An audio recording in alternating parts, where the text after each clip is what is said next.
Joe and Holmgren, the most dangerous ones. Giddy looking.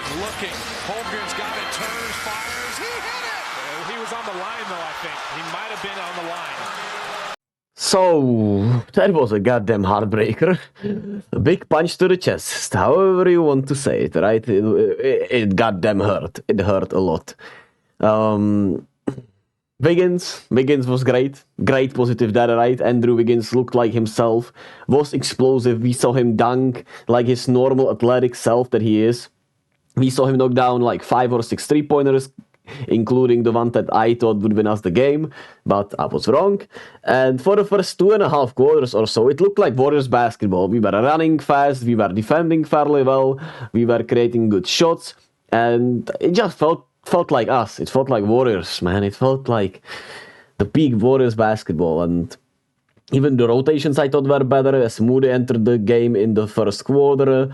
Kuminga got to cook a little bit more, even though he's still being used as a corner, as a spot-up shooter way too much when it should be switched out with him and Saric. He should be running pick and rolls with Chris Paul, and Saric should be the one spotting up.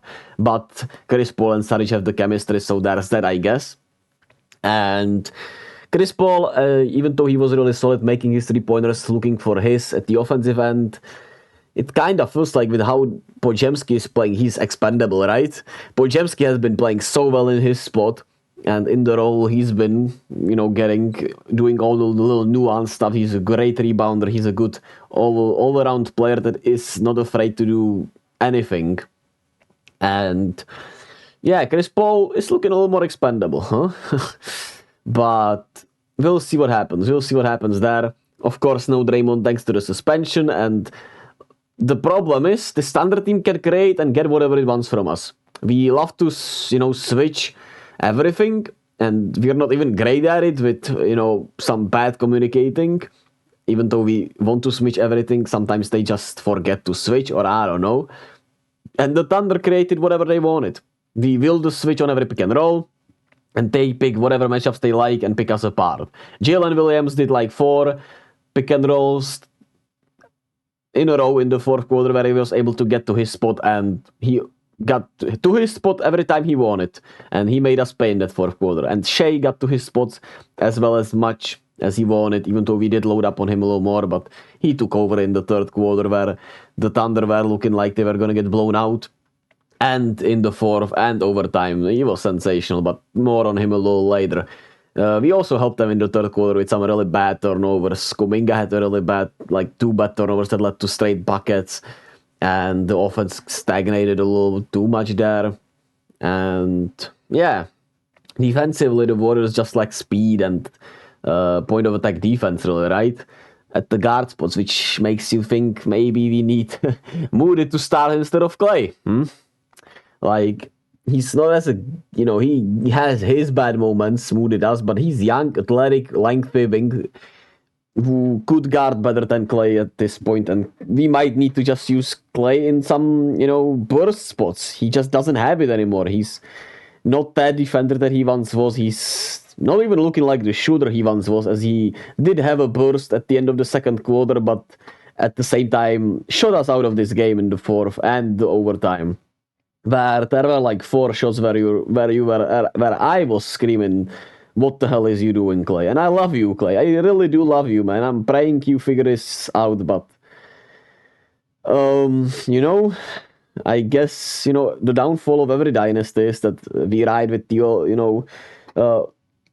with the same squad, and even though Klay just doesn't look the same, we're gonna ride him too much, right?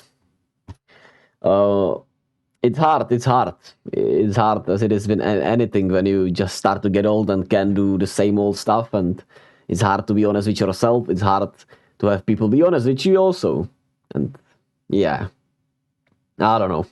It's just tough to watch from a lot of perspectives. Let's just put it that way. And Steph missed a lot of bunnies in the fourth quarter, three layup bunnies he missed, which also cost us. He also got cooked by Shea on both ends of the floor in the fourth and in overtime, especially where he snatched back one, made an easy jumper. Then he also blocked Steph's 3-pointer, which is just superstar stuff on both ends of the floor. No other way to put it. And Chet, like how incredible he is. That 3-point shot was just absurdly incredible. The decision to not foul on the catch was also something, but the Warriors are just a little poorly coached defensively when you look at it, really.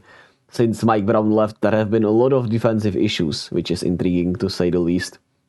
And on the catch, we clearly did a lot of, we could have easily fouled him, but yeah. I guess they were just too scared he would get fouled on the 3-point shot. He would get to shoot 3 free throws. It was a tough shot. Let's not say it was not, right? It was an incredible tough shot make by Chet, but it makes you wonder. It makes you wonder a little. And yeah, that's it. That's it. It's just a heartbreaking loss, really. 6th straight loss, and we play the Rockets next. Then we have who else? Phoenix, Spurs, also the Clippers are in there somewhere. So yeah, I mean the team is clearly solid. If Klay and Wiggins can get to themselves, or if we at least cut down Klay's minutes and Wiggins can play at least, look like he did today, then we're gonna be fine. Not sure if we're a championship contender, but we're gonna be better than we are right now, for sure. Maybe there are moves to be made in the trade market. We'll see if, we could see Klay come off the bench, maybe. I don't know. I genuinely don't know. I genuinely just do not know what's gonna happen. But it will be intriguing to watch, and I'm excited for it because, hey man, we're gonna stuck with the bad, stuck with the good. That's what we as fans do, even though it's not even as bad as some other teams have it. I mean, look at Detroit, for example, right? We're just a little spoiled. We are. I mean, at least I am, right? As a bandwagoner. But yeah, some Warriors fans have watched much worse, I'm sure. But some of us that were in here late or that became a fan a little later, yeah, it's one of the toughest stretches for sure. But I'm rambling on a little bit too much here. Hopefully we get to see more Moody, more Kuminga in the post. Hopefully we get to see less Klay, I guess, right now. Just maybe for right now, maybe he gets it going and we can see more. But right now he's a minus on both sides of the floor. And hopefully we continue to see this great Wiggins, which was such an encouraging sign. He was so good today. Even though he had just 1 rebound, but offensively he looked like himself, which is what matters. We need that. We really do need that from him. And that's it. As always, be kind to yourself and to others. Love yourselves as much as possible. And peace.